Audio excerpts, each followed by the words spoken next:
Impuissants ensemble en Bosnie, confrontés aux mêmes problèmes économiques, partageant pour la plupart un haut niveau de protection sociale, divisés cependant au niveau de leur culture économique, inégalement pénétrée de libéralisme et de libre-échange, les Européens, 1 an et demi depuis la mise au point du traité de Maastricht, les Européens sont en panne. C'est en tout cas ainsi que l'on perçoit l'Europe en France.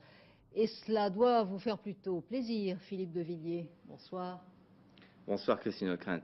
Non, ça ne me fait pas plaisir, ça m'effraie. Vous savez, le débat sur Maastricht, ce n'était pas un débat entre les Européens d'un côté et les anti-européens de l'autre, c'était un débat entre des gens qui avaient une conception différente de l'Europe. Et nous disions, et je l'ai encore répété dans un livre que j'ai écrit il y a maintenant plus de 7 mois, avant qu'il ne soit trop tard, que la dérive de Bruxelles était une dérive à la fois technocratique et libre-échangiste. Or, que constatons-nous aujourd'hui? 4 choses au soir de cette première journée de Copenhague. Premièrement, l'incroyable décalage entre la déclaration de M. Jacques Delors, son plan en 8 points, et la réalité telle qu'elle est vécue par les Européens, la faillite diplomatique en Bosnie, l'hécatombe de toutes nos entreprises, le chômage, l'implosion même de nos frontières avec les accords de Schengen. Jacques Delors qui plaide donc pour une relance par une économie ouverte, disons. Oui, Jacques Delors dit, j'ai la dépêche sous les yeux parce qu'elle est tout à fait étonnante, il parle d'une communauté ouverte et de maintenir le cap vers la monnaie unique. Or, cet intégrisme monétaire, d'une part, mais qu'il n'est pas le seul, auquel il n'est pas le seul à sacrifier. Absolument. Le chef du gouvernement français. Mais cet intégrisme monétaire, d'une part, qui consiste à maintenir, par exemple, une parité en quelque sorte idéologique entre le franc et le mark, un franc fort plutôt qu'un franc juste, et le libre-échangisme, d'autre part, qui est en train de couler petit à petit toutes nos entreprises. Je parle de l'Europe, je ne parle pas simplement que de la France. Sont des observations que tout le monde peut faire aujourd'hui. Donc ma deuxième observation, c'est que Maastricht était une illusion.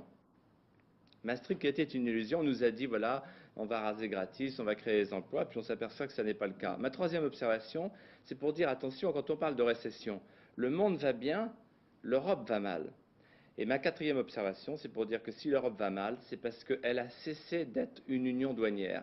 Ce que moi je réclame, tout simplement, c'est le retour à l'esprit du traité de Rome. Qu'est-ce qu'une union douanière? C'est la concurrence à l'intérieur et des écluses aux frontières extérieures.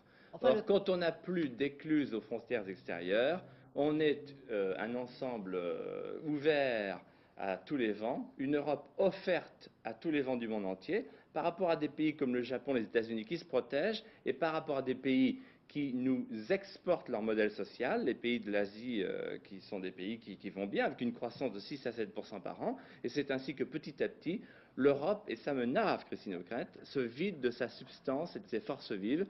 C'est une Europe avec 17 millions de chômeurs. Si elle ne se protège pas demain, on montera à 20, 30, 40 millions de chômeurs. Et c'est pourquoi le mot préférence communautaire, qui n'est pas dans le traité de Maastricht, doit y être réintroduit de toute urgence. Et c'est ce pourquoi a plaidé cet après-midi le président Mitterrand, relayé donc par M. Balladur. Patrick Devedjian.